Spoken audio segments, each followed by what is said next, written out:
College Algebra Practice Test 2 for Professor Lauren Zatto. Number 1 on the second practice test. For the piecewise, this is a piecewise function. Find f of negative 3. So to find f of negative 3, I have to determine if negative 3 is less than negative 2 or if negative 3 is greater than negative 2. Negative 3 is less than or equal to negative 2. So that means I want to plug the negative 3 into the top equation. So 2 times negative 3, that equals negative 6. So the answer to part A would just be negative 6. Part B, they want me to find f of negative 2. So f of negative 2 is f of negative 2 less than or equal to negative 2. It's actually equal to. So again, I'm going to use the top function, 2x. So 2 times that negative 2 equals negative 4. And that's your answer to part B. Part C, f of 0. So f of 0, I have to determine where 0 falls in this piecewise. Is 0 less than negative 2 or is 0 greater than negative 2? 0 is greater than negative 2. So I have to take the 0 and plug it in for x minus 2. So 0 minus 2, 0 minus 2 is going to equal negative 2. Now I'm asked to find f of 2. F of 2. Notice 2 is bigger than negative 2, so I'm going to plug it into the second equation. F of 2 is part D. So when I plug 2 in here, it's going to be 2 minus 2. That equals 0. Part E, f of 4. Notice again, 4 is bigger than negative 2, so I'm going to put the 4 in for the x. So it'd be 4 minus 2, that would equal 2. Number 2, another piecewise function. All they want me to discover is f of negative 1. So we have to find out where negative 1 is over here on our domains. So negative 1 is less than or equal to 1. So that means I'm going to use negative 1 in the top function. So f of negative 1 is going to equal 1 minus 5 times negative 1. I'm going to actually use the calculator for that one. Turn it on, mode 1, normal computational mode. I'm going to type in 1 minus 5 times negative 1. Make sure you put the negative there. It equals, and that's going to generate 6. Number 3, graph the piecewise defined function. So my first graph, I begin at negative 3 and go up 1 over 1. So notice this first graph begins at negative, it looks like about negative 3. Looks like it goes up 1 over 1. It'll be a closed circle at negative 2. That looks good. And then y equals negative 5. That's ahoy. This is y equals x minus 3. And this graph is y equals negative 5. So if we use hoy, that would be y equals negative 5. Now this is a little tricky. Notice, for this graph, it's actually to the left it wants us to point. And for this graph, it's to the right it wants us to point.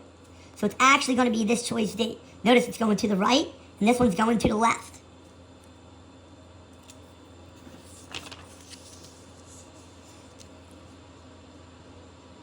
I'd like to rewrite this as negative x plus 2. So this graph would be y equals negative x plus 2. I'm sorry, minus 2. And this graph would be y equals 2x minus 3. Y equals 2x minus 3. The one pointing to the left at 1 would have a closed circle, and it would be a negative slope. This one has a positive slope going in and a negative slope going out, so it wouldn't be A. This one has a positive slope going in. It's supposed to be a negative slope going into that 1. All right, so this has a negative slope going into the 1, but a negative slope coming out, a negative slope going into the 1, and a positive slope with an open circle going out. It has to be choice D. Has a negative slope going in and a positive slope going out. So I'd have to choose choice D.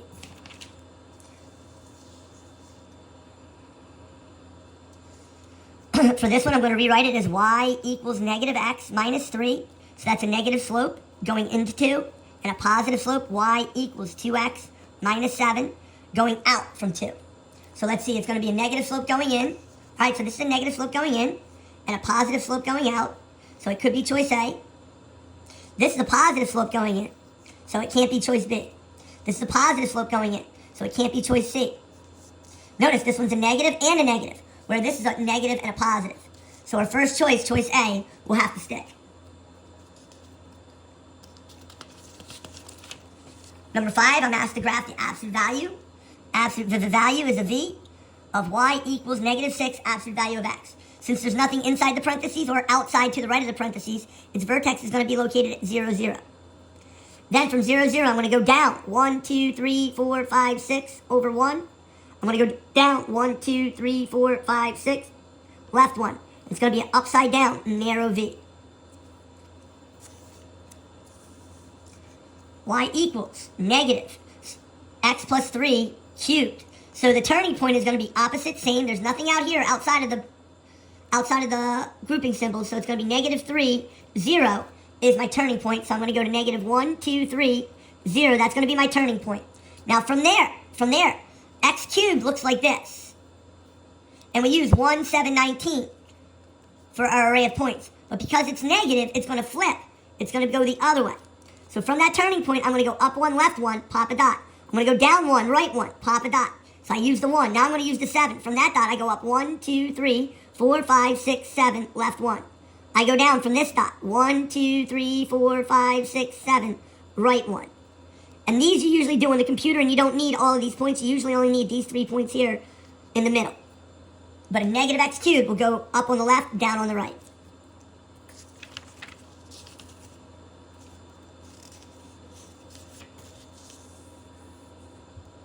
Okay, number 8. It's an x squared. It has a leading coefficient of 4 for A. Opposite same. Excuse me. Opposite same is going to be my vertex. So my vertex is going to be located at 3, negative 2. The vertical stretch or shrink. So subtract all that. It has a vertical stretch or shrink. It has a vertical stretch of 4. Horizontal stretch or shrink. There's nothing inside here right next to the x, so it does not have a horizontal stretch or shrink. Reflect across the y-axis. There's no negative x, so no reflect across the y-axis. Reflect across the x-axis. There's no negative out front, so there's no reflect across the x-axis. A vertical translation up. No. It has a vertical translation down. Vertical translation down. Yes, it has a vertical translation down of 2 units. It goes down 2. Horizontal translation to the left. No, it goes horizontal to the right 3. Horizontal translation to the right. Yes, it goes to the right 3.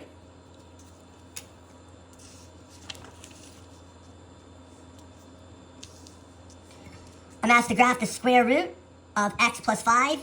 The opposite same, it's going to go left 5, up 0, because there's nothing outside here with the outside of the grouping. So it's just going to go left 5. Pretty quickly, it has to be choice A. It's the only one that goes left. Number 10, I'm asked to graph this using this information. So it would give you the graph paper, and then when you click on this here, x cubed, you type in a vertical stretch of 1/2. So you type in 1 divided by 2, and then it would be a vertical shift of negative 4. And that's it. It would graph it for you. So it would go down 1, 2, 3, 4, and it would show in there the vertical shift, or I'm sorry, the vertical shrink of 1/2. It would be like a fatter x cubed graph. But it would do that for you when you put the 1/2 from the vertical stretch or shrink and the vertical shift of negative 4.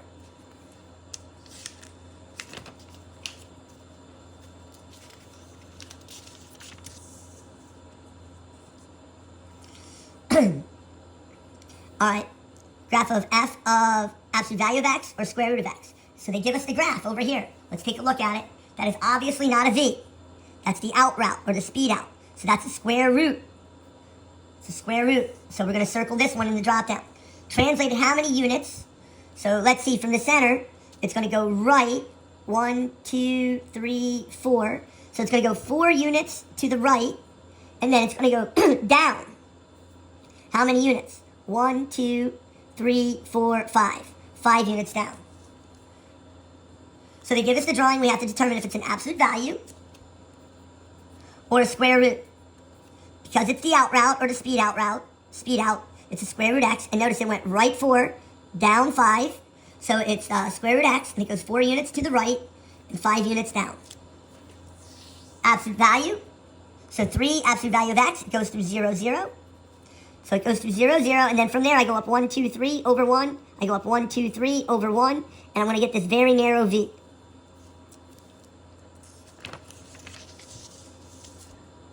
This is x squared, so when we use x squared, we're going to use 135. Notice there's a 3 in front, so I'm going to put a 3 in front of my 135. My vertex is going to be located at the opposite and same, so my vertex is going to be located at 5, negative 6. So I go right 1, 2, 3, 4, 5, down 1, 2, 3, 4, 5, 6. And that's my vertex. I have my 135, but there's a 3 in front of it. So it's going to be 3, 9, 15. 3, 9, 15. So from this spot, I'm going to go up 1, 2, 3 over 1. I'm going to go up 1, 2, 3, left 1. And that's usually all you need for the computer to graph it for you. I'm going to go up 1, 2, 3, 4, 5, 6, 7, 8, 9, right 1. Up 9, left 1. I could probably get the 15 in there, but I'm not going to bother. I'm just going to sketch this curve as best as I can.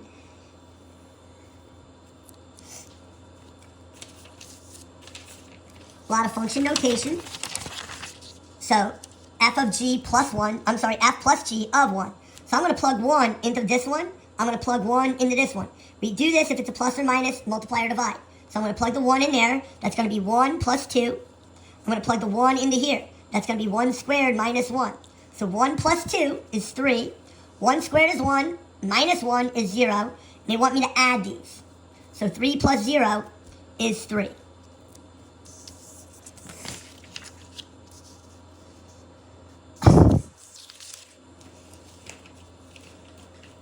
For this one, I'm asked to subtract negative 3. So I'm going to plug in negative 3. So that's going to give me 2 times negative 3 squared plus 6. And over here, I'm going to plug in the negative 3 over there. Negative 5 times negative 3 plus 5. That's 9 times 2. 18 plus 6, I believe, is 24. But let me be totally sure. Turn this on. I'm going to type it in. 2 parentheses. Negative 3, close parentheses squared, plus 6, gives us 24. So I'm going to write down 24, minus, because it's a minus sign there. Then I'm going to calculate this. Negative 5 times negative 3, close parentheses, plus 5. So that gives us a 20. So 24 minus 20 is going to give me 4.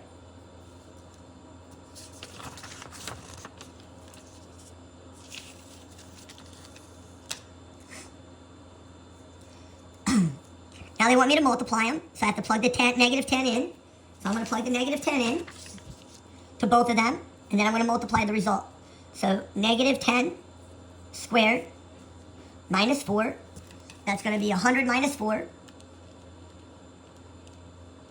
96, times negative 10, oh, I'm sorry, 5 minus negative 10, 5 minus negative 10, I believe that's going to be 15.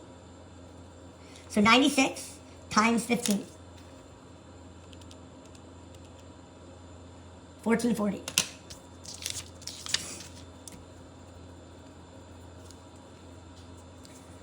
I'm asked to plug in 1 on F and plug in 1 on G and then divide them.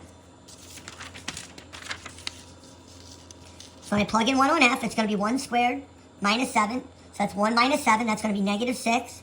And when I plug in 1 over here, it's 10 minus 1. That would be 9. So they want me to divide negative 6 over 9. I'm going to let the calculator simplify that. And that gives me negative 2/3.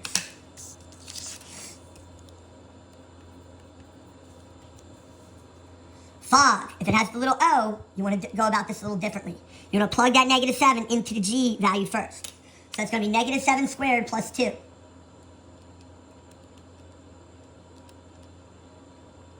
That's 51. Now I take this 51, and I take that 51 and plug it into F. So I'm going to plug that 51 in over there to 3 times 51 minus 1. So 3 times our prior answer plus 1. I'm sorry, minus 1. 152. These are actually, the less work you do, the better. The less work you do, the better. You want to plug it into G, generate that answer, and then plug that answer into F, the x value of F. Goth. So I plug the 1 into F. So when I plug 1 into F, that's going to be 1 plus 4. That's going to generate a 5. Now I have to take that 5, F of 1 is 5, and plug that into G. So that would be 5 squared. That would give me 25. This one's not a fog or a goth, it's F plus G. So I'm going to plug the 5 into F. I'm going to plug the 5 into F. So I plug the 5 in, that's 5 plus 1, that's 6. Plus, now I'm going to plug the 5 into G. 25 minus 5, that would be 5 squared minus 5. So 25 minus 5 is 20. And it asked me to add them, that would be 26.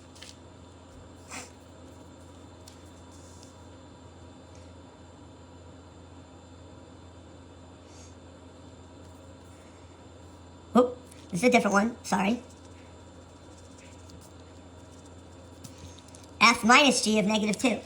So I want to take the negative 2 and plug that negative 2 into f. So I'm going to take that negative 2 and plug it in. That's going to be 5 times negative 2 squared plus 4. I'm going to take that negative 2 and plug it in to this one. That would be negative 5 times negative 2 plus 2. And I'm going to subtract those answers when I'm done. So let's generate this answer.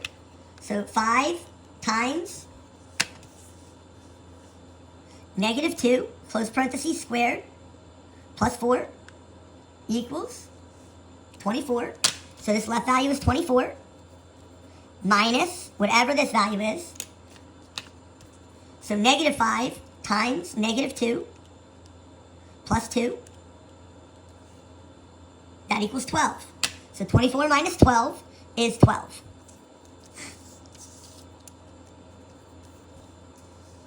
Now this one I'm asked to do 1, 2, 3, 4 items. And notice, there's no number. It's f of x, g of x, f plus g of x. So it's not asking me to evaluate. It's asking me to just do the pure algebra. So I have f of x equals 4x plus 3. I have g of x equals 2x minus 5. And my first one is asking to add them. So f plus g. So I'm going to do 4x plus 3 plus 2x minus 5. And I'm just going to CLT. That means combine like terms. So let's see what's like x, 4x. So 4x and 2x are alike. So that's going to give me a 6x. 4x and 2x are alike. That's going to give me a 6x. And then 3 minus 5 is negative 2. So 6x minus 5 is my f plus g. So f plus g of x is equal to 6x minus 2. Now I need to do f minus g of x. F minus g of x. And this is the one that most people get incorrect. Notice we have 4x plus 3 and a 2x minus 5. So, but when we do f minus g, it's going to stay the same on the front one. 4x plus 3. But now when I subtract the g, I have to subtract the whole thing. You have to wrap it up in parentheses because you have to distribute that negative. You're subtracting 2x and you're subtracting negative 5. So this is going to generate 4x plus 3 minus 2x plus 5. Combine like terms, 4x minus 2x is 2x. 3 plus 5 is 8. So that would give us 2x plus 8. The next one is f times g. F, g, that means f times g of x. So I have my f of 4x plus 3. I have my g of 2x minus 5. So I'm going to multiply them. 4x plus 3 times 2x minus 5. If you FOIL, it would be first, outer, inner, last. The two middle terms would combine, so 6 minus 20 is negative 14. So my f times g of x, f times g of x would be 8x squared minus 14x minus 15. I prefer to do a punnet. I'll show you how to do the punnet. So if you're doing the punnet, it would be this. 4x plus 3, 2x minus 5. Later on, you'll have to do the punnet, but right now you don't have to. That would be 8x squared minus 20x, 6x, 3 times 2x is 6x, minus 15. And when you CLT, combine like terms, they usually combine on the diagonal. 8x squared minus 14x minus 15. It's going to give you the same answer. Now this one is sometimes the confusing one. They want us to do f over g of x. It's not that big of a deal. You just put f over g. Just put the f value over the g value. So 4x plus 3 over 2x minus 5. Now the domain of this is going to equal all reals. The domain of this, the domain of a line, is all reals. The domain of a parabola is all reals. Negative infinity to positive infinity. Now the domain of a rational expression is everything but where the bottom equals 0. So I have to figure out what makes the bottom equal to 0. So x equals 5 halves is where it's not allowed to equal 0. So here's what everything but 5 halves looks like. negative infinity to 5 halves, parentheses union, parentheses 5 halves, comma, infinity.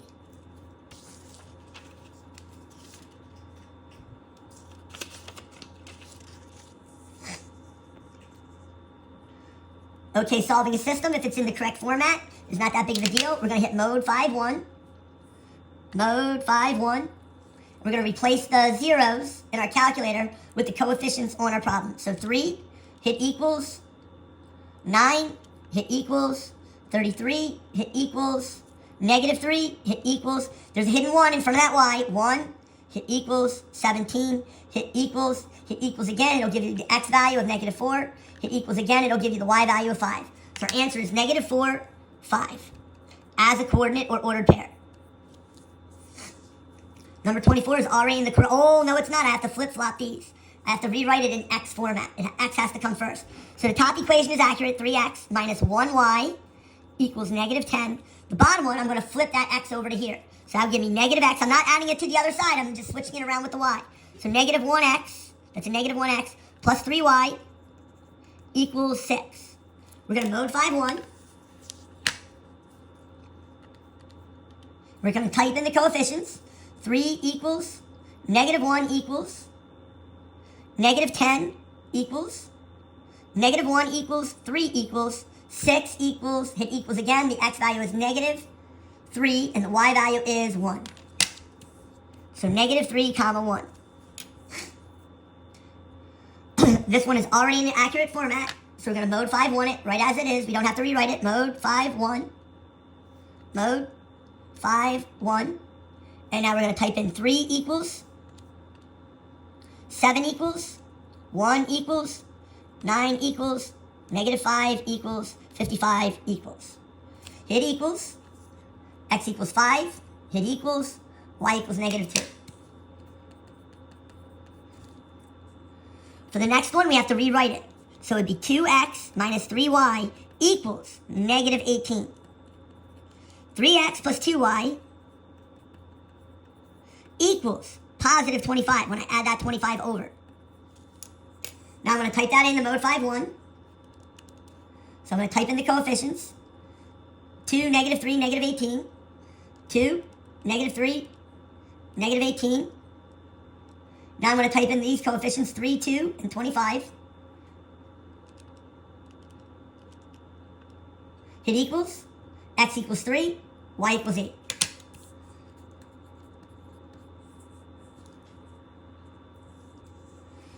This big array, so that's going to be mode 5-2. Notice wherever there's nothing in front of the variable, it's considered a 1, so we're going to type it in. 1 equals, 1 equals, 1 equals, negative 3 equals. Mode 5-2. We're going to type in these coefficients. 1 equals, 1 equals, 1 equals, negative 3 equals, 2 equals, 5 equals, 2 equals, negative 9 equals, negative 1, that's a negative 1. Hit equals, 6 equals, negative 3 equals, 4 equals. Hit equals, it'll give us the x value as 2. Hit equals, it'll give us the y value as negative 1. Hit equals, it'll give us the z value as negative 4. So 2, negative 1, negative 4. We're asked to solve this one. Again, we're going to use the mode 5-2. So mode 5-2, we're going to type in the coefficients. 1 equals, 1 equals, 1 equals, 3 equals, 2 equals, 1 equals, negative 1 equals, negative 11 equals, 1 equals, negative 1 equals, 1 equals, negative 7 equals, equals. Our x value is negative 6, 5, and 4.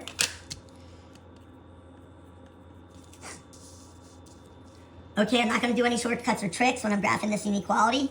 I'm going to solve this for y. So I'm going to subtract x from both sides first.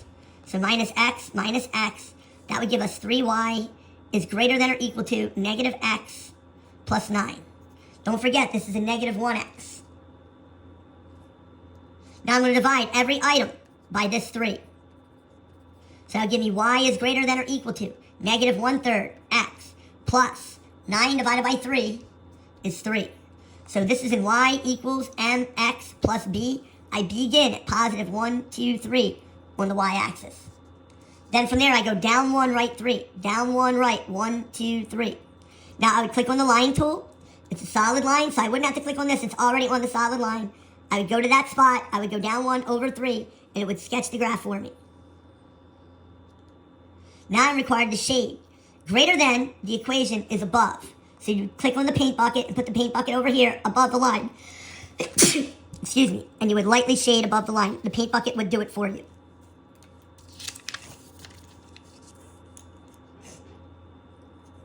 That's the graph, another inequality. So again, I'm going to solve it for y. So I would add 3x to both sides.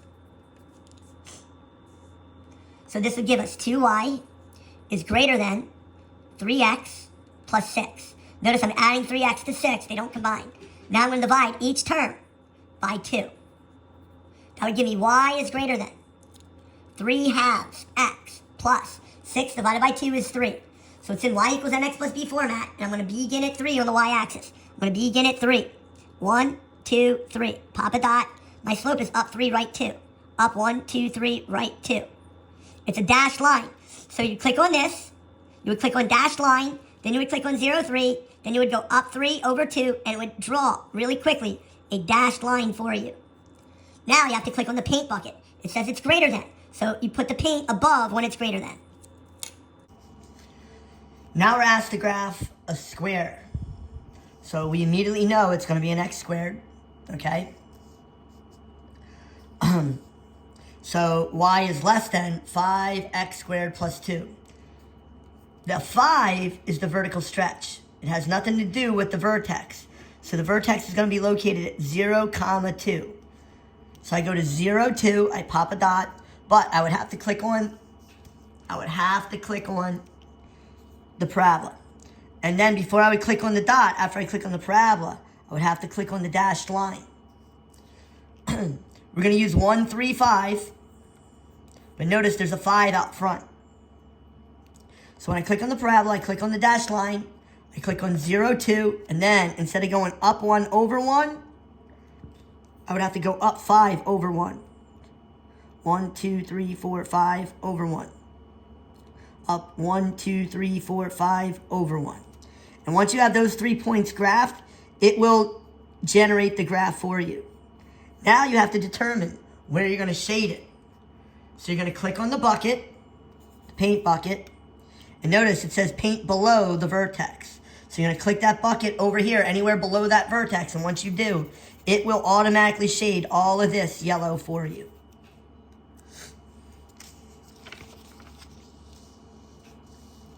Opposite same when it's x squared. Notice now there's a grouping.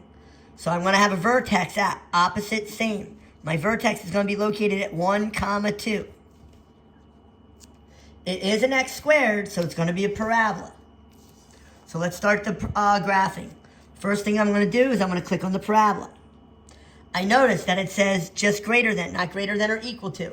So because it's just greater than, it's going to be a dashed line. So parabola, dashed line. Now I'm going to come over to my drawing and I'm going to go right 1, up 2, pop a dot. I'm going to use 1, 3, 5. And because there's nothing in front of the grouping, it's going to be 1, 3, 5. So from here I go up 1 over 1. I go up 1 over 1. And it will graph the dashed line of the parabola for me. It says y is greater than. So I'm going to click on the paint bucket and I'm going to shade above the vertex. And it will highlight this yellow for us.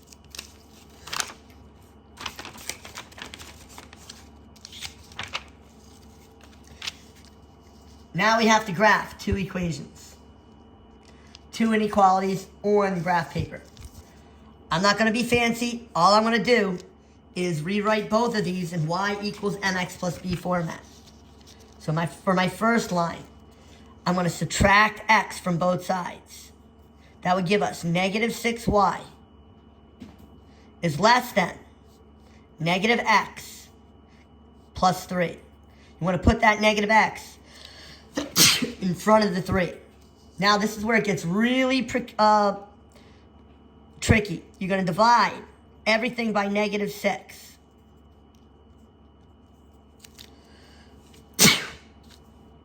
That's going to give me y. And when you divide an inequality by a negative, you invert the sign. 1/6 x minus, because 3 divided by negative 6 is 1/2. So I have to graph that. Yikes.